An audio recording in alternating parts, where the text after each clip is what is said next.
Shalom saudara, mari kita berdoa sebentar sebelum firman Tuhan akan disampaikan. Kami bersyukur buat siang hari ini Tuhan sampaikan isi hatimu bahwa kami kenal Engkau lebih lagi. Buat kami mengerti Tuhan makna hidup kami dan apa yang Engkau ingin kerjakan dalam setiap umat-Mu yang percaya kepadamu. Berkati apa yang hamba sampaikan supaya betul-betul menjadi seperti maunya Tuhan dengan semua keterbatasan manusia. Dan juga setiap peralatan yang kami gunakan tetap Tuhan memuliakan nama-Mu Tuhan. Dalam nama Yesus kami berdoa. Amin. Amin, amin. Mari kita buka Alkitab kita di Lukas pasal yang ke-6. Oke, semua yuk. Lukas pasal yang ke-6. Kita akan baca mulai dari ayat yang ke-46. Saya akan baca bergantian dengan rekan saya sampai dengan ayat yang ke-49 terlebih dahulu ya. Bapak Ibu yang hadir bisa buka, rekan-rekan yang menyaksikan di rumah juga Anda bisa buka dari Alkitab Anda. Sama-sama kita akan baca ayat ini. Dan saya minta saudara di tengah-tengah kehidupan yang seperti ini ya, tentunya semua tidak gampang. Oke, kami mengerti ada begitu banyak yang cerita, rekan-rekan hamba Tuhan juga sama ya. Ada begitu banyak juga orang-orang yang dilayanin, saudara. Saya berdoa kita bisa membangun hidup kita lebih kuat, lebih berakar ya. Dan kita akan belajar sama-sama tentang kehidupan yang berakar dari ayat ini. Oke, Lukas 6 ayat 46 saya akan bacakan buat Anda. Mengapa kamu berseru kepadaku Tuhan, Tuhan, padahal kamu tidak melakukan apa yang aku katakan? Berarti ada gunanya nggak kita sebetulnya berteriak Tuhan, Tuhan, tapi kita tidak buat juga apa yang firman Tuhan ajarkan kepada kita? Nggak ada gunanya, betul ya? Tuhan itu bukan sekedar saudara tembok ratapan kita, bukan sekedar pelipur lara kita, tapi Tuhan itu memberikan firman-Nya supaya kita bisa melakukan, supaya kita bisa menjalaninya. Dengan demikian hidup kita akan diubahkan. Oke, 47 silakan. Setiap orang yang datang kepadaku dan mendengarkan perkataanku serta melakukannya, aku akan menyatakan kepadamu dengan siapa ia dapat disamakan. Lihat, seandainya saudara mendengar firman Tuhan sama kayak hari ini dan juga di YouTube kita yang minggu lalu, saudara dengarkan, dan ada berapa hal yang Anda tahu, oh ya saya bisa lakukan hal ini. Lalu kemudian Anda buat. Ternyata hidup Anda itu akan sama seperti ini, saudara. Ayat 48 saya akan bacakan. Perhatikan ayat ini baik-baik. Lihat ya. Ia sama dengan seorang yang mendirikan rumah. Nah, perhatikan kalimat ini. Orang itu menggali dalam-dalam dan meletakkan dasarnya di atas batu. Ketika datang air bah dan banjir melanda rumah itu tidak dapat digoyangkan karena rumah itu kokoh dibangun. Lanjut. Akan tetapi barang siapa mendengar perkataanku tetapi tidak melakukannya, ia sama dengan seorang yang mendirikan rumah di atas tanah tanpa dasar. Ketika banjir melandanya, rumah itu segera rubuh dan hebatlah kerusakannya. Ternyata Yesus itu mengajarkan, saudara, ya, ajaibnya dalam firman Tuhan ini bukan hanya kebenaran-kebenaran yang rohani, tapi juga ada kebenaran-kebenaran yang sifatnya berlaku di dunia nyata. Perhatiin ya, ia ajarin kita cara bikin rumah. Nih, lihat. Ia sama dengan seorang yang mendirikan rumah. Titik 2. Gimana caranya Anda bikin rumah? Lihat. Orang itu apa? Menggali dalam-dalam dari kehidupannya. Oke? Ternyata cara bangun rumah yang benar menurut Yesus pertama-tama begini. Menggali dalam-dalam dan meletakkan dasarnya di atas apa? Batu. Sesuatu yang kuat. Oke? Kalau rumah itu ibaratnya kehidupan Anda, saudara bangun rumah Anda ya. Anda bangun kehidupan Anda. Percaya gak, membangun kehidupan itu sama kayak membangun apa? rumah, betul? Ternyata cara utamanya pertama itu apa?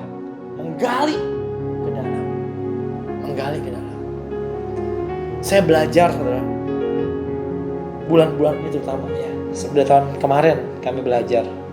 Saya belajar bulan-bulan ini terutama bahwa kehidupan kalau fondasinya tidak kuat itu akan gampang goyang. Betul? Betul? Kalau dasar pernikahan Anda nggak kuat, itu akan gampang goyang. Betul gak? Kalau dasar tujuan rumah tangga Anda nggak kuat, itu akan gampang goyang. Kalau dasar kehidupan Anda tidak kuat, itu akan gampang goyang. Terutama akhir-akhir ini dengan adanya pandemik ini yang pada akhirnya menyerang ekonomi kita. Percaya nggak kalau Anda tidak membangun dasar hidup Anda dalam Tuhan, kehidupan Anda pasti akan guncang. Pasti. Kalau selama ini kita membangun hidup kita dari kebahagiaan duniawi saja, dan tiba-tiba dunia lockdown seperti ini, Anda akan menjadi tidak berbahagia. Kalau selama ini bangunan yang Anda bangun hanya arahnya ke atas saja, saudara, tapi saudara nggak pernah membangun ke bawah, ternyata bangunan dibangun ke atas dengan cepat tanpa ada dasar yang kuat. Ketika hujan dan air datang akan digoncangkan. Sekarang saatnya sebetulnya, perhatikan semuanya, kita mulai mempertanyakan dasar hidup kita. Sebetulnya selama ini hidup saya tuh dibangun di atas dasar apa sih? Apa sih yang bikin saya hidup? Yang bikin saya bergembira? Apa sih yang bikin saya nih gerak? Atau bahkan sebetulnya sekarang saatnya kita memikirkan, dengar semua, apa sih alasan kita hidup di dunia? Betul gak? Ya. Kemarin di satu grup WA saya, kita berdiskusi dengan satu teman. Satu teman posting satu video yang nampaknya seperti video orang khotbah. Kelihatannya sih seharusnya bukan, ya. Orang ini bercerita tentang bagaimana di dunia ini sangat memerlukan uang. Saudara setuju juga kalau dunia ini kita perlu uang? Betul gak? Betul ya? Yang income-nya bergoyang-goyang terus, saudara, cenderung detak jantungnya suka gak normal biasanya. Tuh, yang uangnya stabil biasanya jantungnya stabil dan tekanan darahnya stabil. Udah cerita si pembicara ini, selama kita hidup kita harus cari uang sebanyak-banyaknya.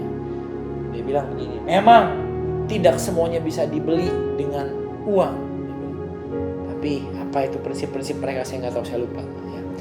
Terus teman saya tulis di bawah, ayo kita diskusi ya, jadilah orang, bagus teman saya ini lumayan rohani, jadilah orang yang meneliti semua perkataan, tidak langsung dipraktekkan saja. Jadilah orang meneliti perkataan sesuai dengan firman Tuhan. Sama seperti jemaat di Berea di Kisah Para Rasul. Ia meneliti di kitab suci. Benar gak sih dia ngomong tuh, ada gak di Alkitab? Jangan mentang-mentang bagus langsung Anda len semuanya. Ya. Diskusi itu saya bilang begini ya. Yang dia ngomong memang menarik. Dan kalau kita tangkap dengan logika daging kita, itu betul gak? Betul. Ya kan? Betul. Tapi saya bilang begini, tidak semua yang dia katakan itu dianjurkan di firman Tuhan, saya bilang. Ya. Saya ngobrol-ngobrol terus dia nanya, lalu kita ini mesti bagaimana hidup? Ya. Menurut saya betul, setiap kita cari uang pasti. Dan jujur ya, fondasi di dunia ini yang biasanya orang membangun itu di atas dasar keuangan, bukan saudara? Hah? Halo, betul gak? Satu, semua dengar, kamu harus ingat bahwa kamu pasti akan mati suatu saat nanti. Betul ya? Gak ada saudara orang itu yang tidak mati, gak ada. Dan saya bilang, semua yang kamu buat di dunia harus ada pertanggungjawabannya. Betul gak? Anda tahu gak? Tuhan itu punya hitungan akan hidup kita. Betul? Ya. Dan kadang-kadang hasil hitungannya kita gak bisa tembus semua di dunia. Ya. Oh, saya cari uang. Jangan salah. Saya punya usaha, saudara. Saya belajar memenuhi kebutuhan yang saya perlu untuk saya penuhi. Anak kami, saya bersyukur bersekolah di sekolah yang baik, yang kita bayar, saudara, uangnya. Bukan modal bahasa roh, ya Bapak Ibu ya. Mentang-mentang sekolah Kristen, Anda bahasa roh terus gratis gitu, nggak bisa. Oke? Ketika kita ke supermarket, kita bayar dengan kartu kredit yang saya harus bayar di akhir bulan. Oke? Saya nggak bisa bilang saya pendeta, kemudian dikasih aja tolong please, nggak bisa, saudara. Nggak bisa. Kita bekerja sebaik mungkin, tapi kita bekerja bukan untuk kekayaan atau untuk uang itu sendiri. Kita bekerja supaya kita bisa hidup, dan selama kita hidup rencana Tuhan tergenapi dan kita. Amin. Karena nanti ketika kita mati, Anda itu akan ditanya, kamu tuh ngapain di dunia? Kamu bukan ditanya apa yang kamu udah hasilkan secara dunia. Ditanya, yuk, selama hidup gua kasih waktu 40 tahun kerja, masa rumah pribadi aja gak punya kebangetan? Sekarang gak ditanya, sama 40 Anda hidup, anakmu udah berkuliah di mana? Anda gak akan tanya kayak gitu. Enggak. Kamu akan diminta pertanggungjawaban apa yang kamu buat. Sebetulnya ini, sejauh apa kamu izinkan Yesus kerja? Serela apa sih hidup kamu tuh dipakai Tuhan? Atau masih ada hal-hal yang kamu tahan karena kamu sayang, padahal Tuhan bisa pakai. Ya. Ini semua apa? Penggalian ke dalam, saudara. Mulai merenungi hidup kita. Iya, saya ini coba nih, saya mau di sini bekerja ya. Nih, saya tuh kerja buat apa sih? Ayo, Alkitab ajar kita loh untuk yuk gali ke dalam yuk. Dasar hidup kamu tuh apa sih? Kamu tuh ngapain sih sebetulnya? Karena kalau saudara nggak tahu tujuan dari kehidupan Anda, percaya nggak? Anda pasti akan autopilot, automot, tahu ya? Untuk ikutin apa yang dunia mau. Nggak mungkin, nggak, betul? Karena di dunia ini banyak penawaran dan kita cenderung, saudara, tanpa firman yang kuat, kita cenderung akan ikut-ikutan aja pokoknya. Nah, coba deh, saudara, gali ke dalam. Kenapa sih saya buat ini, untuk apa? Kenapa ya saya ambil keputusan ini? Apa betul ini yang Tuhan mau saya buat? Kenapa sih tadi saya ngomong seperti itu?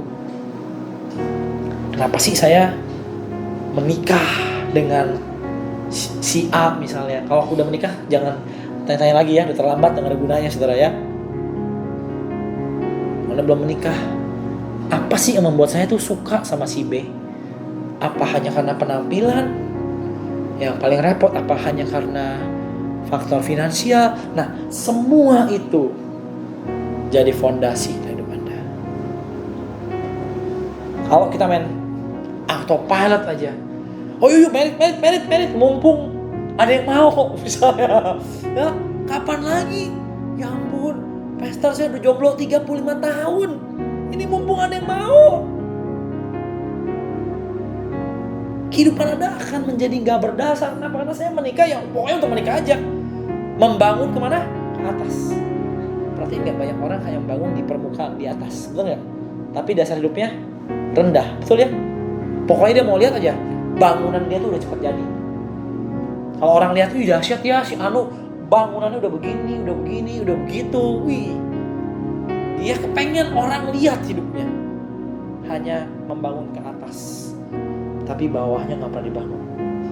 Ketika goncang, semuanya berantakan. Anda yang masih single nih, pernah gak saudara gali ke dalam? saya tuh mau nikah kenapa? Terus kenapa harus sama dia? Oh, karena dia satu-satunya yang mau sama lu. Udah 40 tahun lu hidup. Aduh saudara, mendingan Anda tahan dulu. Kenapa Anda kerja di tempat tertentu? Wah, dia gaji saya paling banyak. Saudara renungkan ulang. Minta supaya hidupmu itu punya dasar, saudara. Saya harus khotbah hal-hal seperti ini sekarang. Kenapa? Karena jujur yang paling jemaat butuhkan itu apa? Kekuatan. Betul gak?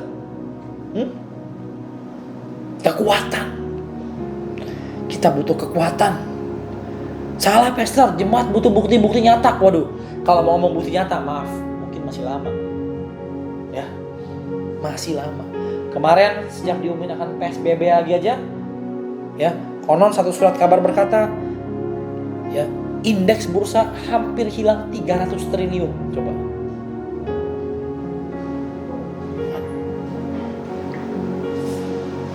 Yang Anda butuhkan itu bukan bukti nyata, Anda butuh kekuatan. Betul? Ya. Saya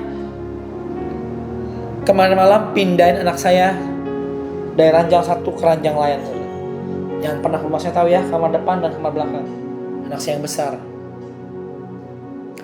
Saya angkat, istri saya lagi di WC, saya bilang, "Yang, bukain pintu, aku mau angkat si Grace, pindah ke kamar belakang."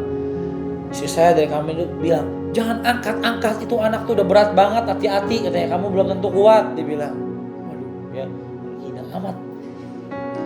Saya angkat, saya gotong, berat juga. Berat. Ternyata istri saya bilang besok pagi berat tuh 30 kilo lebih ya. Mungkin berapa?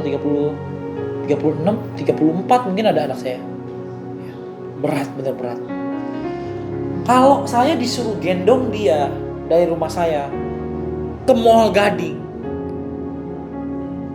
wah, saya kasih tahu ya, itu akan menjadi siksaan yang luar biasa. Betul ya?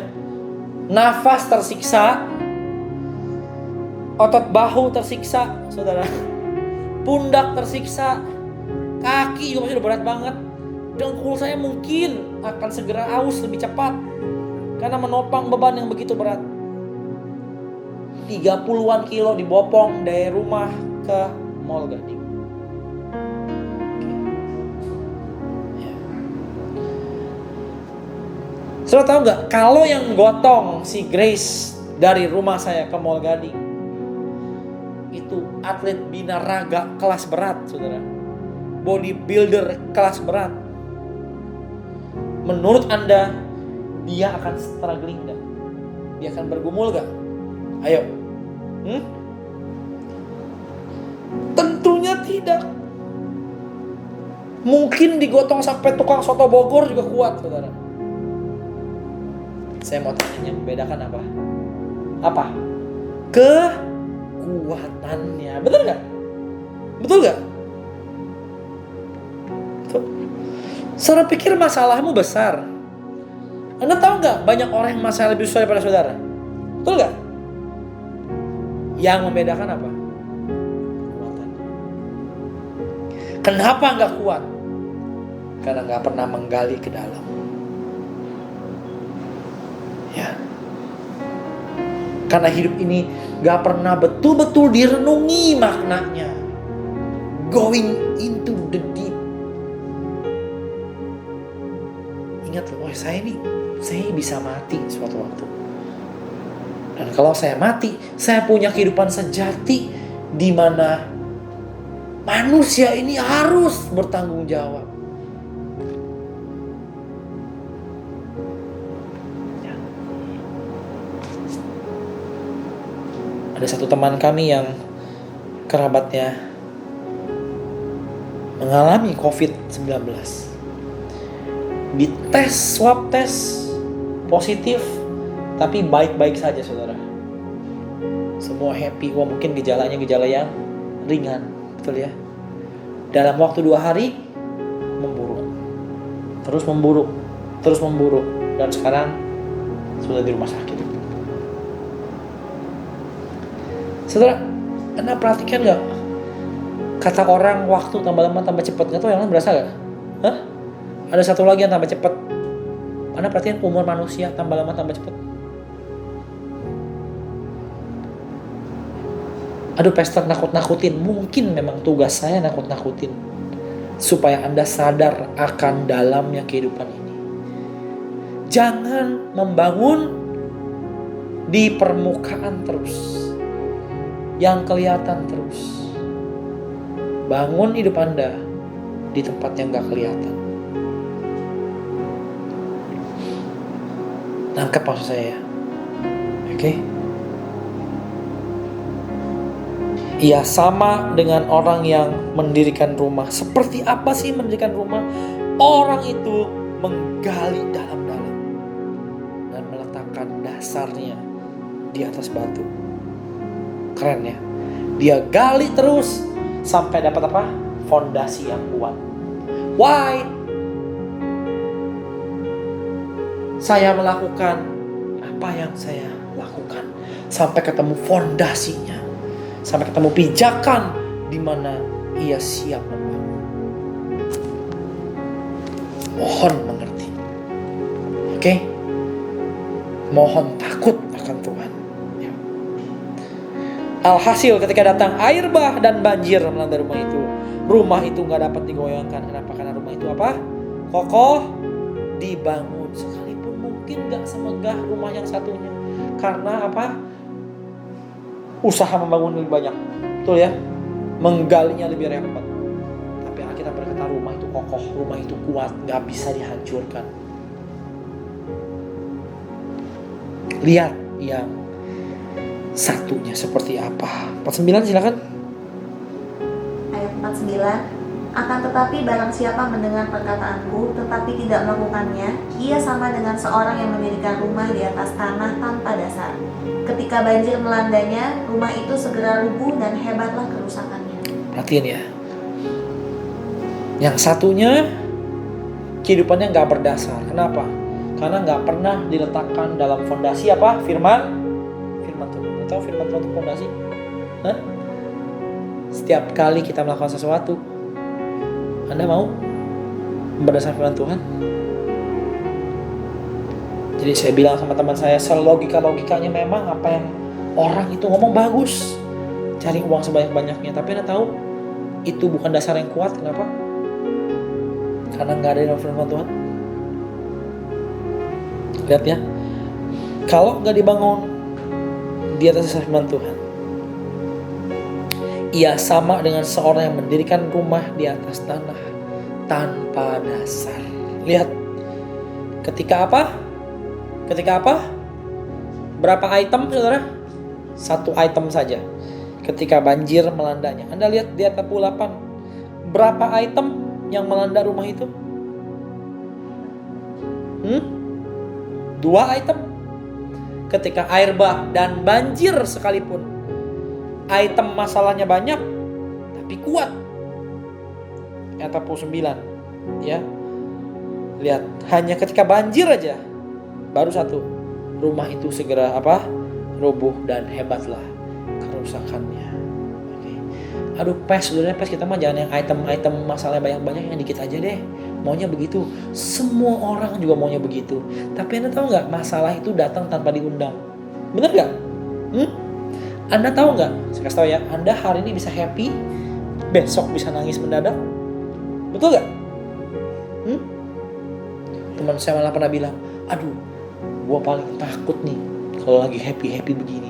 Biasanya nggak lama masalah datang, malah diiman-imanin sama dia, saudara. Tapi Anda tahu nggak, masalah datang, Anda imanin, Anda nggak imanin, masalah tetap ada. Betul? Sebaliknya juga sama. Anda tahu, Anda yang hari ini menangis, besok bisa bahagia lagi. Betul? Ya. Jadi hujan, air bah, banjir, ya pasti ada. Pasti ada. Tapi kalau saudara sudah menggali dalam hidup Anda akan kuat. Kalau saat ini kamu gak punya kekuatan, dengar ya, ada sesuatu yang belum dalam, yang belum Anda gali. Saudara belum nyampe ke fondasi batunya. Saya ini mau apa sih di dunia? Ini nih saya lagi ada masalah. Sebenarnya masalah itu apa sih? Intinya apa sih? Apa sih yang firman Tuhan katakan tentang masalah saya? Ngerti gak, saudara? Kalau masalah saya ini saya bawa dalam Tuhan, saya cari Alkitab, kira-kira saya mesti gimana sih? Something like that. Gali yang dalam hidup Anda. Pertanyakan segala sesuatunya, saudara, dari sudut pandang Tuhan. Jangan autopilot, bangun langsung kayak robot. Jangan. Tanya, kenapa sih anak kita harus satu aja? Kenapa nggak dua? Kenapa nggak tiga? Tanya sih kenapa kita nggak? Kenapa tiga? Kenapa bukan satu aja? Doain segala hal. Tanya Tuhan, kenapa Anda harus bekerja? Sampai kapan Anda bekerja? Lalu Anda mau apa dalam hidup ini? Tanya. Renungkan semua. Dapatkan firman Tuhan. Di tempat-tempat di mana goncangan itu pasti akan terjadi. Nah, kan saya sekarang ada yang lagi punya masalah, coba Anda renungin. Saya ini sebenarnya apa sih masalah saya? What is it sebetulnya? Tanya. Dan lihat di Alkitab itu kira-kira apa jawabannya. Cari Tuhan sampai kamu ketemu batu di dalamnya dan bangun di sana. Amin. Oh, ini masa yang baik buat kita. Ini masa di mana kita berakar. Ingat awal tahun saya bilang ya, the year of strengthening our foundation, the year of stronger foundation, hidup yang lebih kuat tatanan dasarnya, saudara, sehingga Anda gak mudah jatuh. Ingat, semua hanya masalah kekuatan, betul gak? Semua hanya masalah kekuatan, ya. Semua hanya masalah kekuatan. Satu ayat, mari kita baca sama-sama.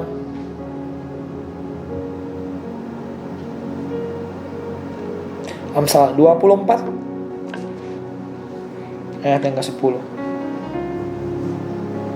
Kemudian kita akan selesai.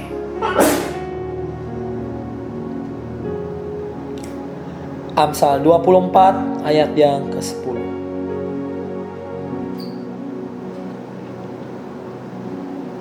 Silakan dibaca. Amsal 24 ayat yang ke-10. Jika engkau tawar hati pada masa kesesakan, kecillah kekuatanmu. Lihat, kita bilang apa? Kalau kamu sampai apa? Tawar hati apa? Orang give up, orang gak ada spirit lagi, udah menyerah. Jika kau tawar hati pada masa kesesakan, berarti apa? Kecil kekuatan kamu. Kamu harus grow lagi supaya kamu bertambah kuat dalam hidup ini. Caranya gimana? Gali lebih dalam. Apa yang firman Tuhan katakan, saudara? Menggali sampai kamu ketemu fondasinya. Dari fondasi itu, dari firman Tuhan itu, kamu mulai membangun sesuatu. Amin? Amin? Gak mesti serta-merta kelihatan indah di atas. Gak mesti kelihatan yang paling keren, yang paling cepat jadi. Gak mesti. Tapi Anda harus kuat supaya bisa bertahan melewati semua masalah dan ujian. Betul ya? Apalagi kalau betul ini masa-masa yang dibilang akhir zaman, seperti yang banyak hamba Tuhan beritakan. Saudara perlu kuat supaya kita didapati setia. Amin. God is with you. Mari kita berdoa sama-sama. Tundukkan kepala kita. Bapa, terima kasih buat siang hari ini Tuhan. Terima kasih buat firman-Mu Tuhan. Kami minta kekuatan yang ilahi itu turun dalam hidup kami. Penuhi setiap kami supaya hati ini dikuatkan. Growing stronger. Menghadapi semua hal yang memang harus dialami oleh anak-anak. Bawa kami lebih kuat supaya tidak satu pun dari antara kami didapati tawar hati di masa-masa seperti ini Tuhan. Biarkan kami keluar sebagai seorang pemenang orang-orang yang keluar sebagai pemenang. Di dalam nama Yesus, anugerah-Mu turun Tuhan buat setiap anak-anak-Mu, kekuatan yang dari Tuhan mengalir. Terima kasih Bapa. Dalam nama Yesus, setiap kami yang percaya, kami katakan amin. Amin. Saya berdoa Anda menggali lebih dalam kehidupan Anda. Temukan sasaran dasar yang kuat, batu firman Tuhan saudara. Dengan itu Anda akan kuat. Ini masa yang luar biasa. Kita perlu kekuatan. Amin. God bless you. Amin.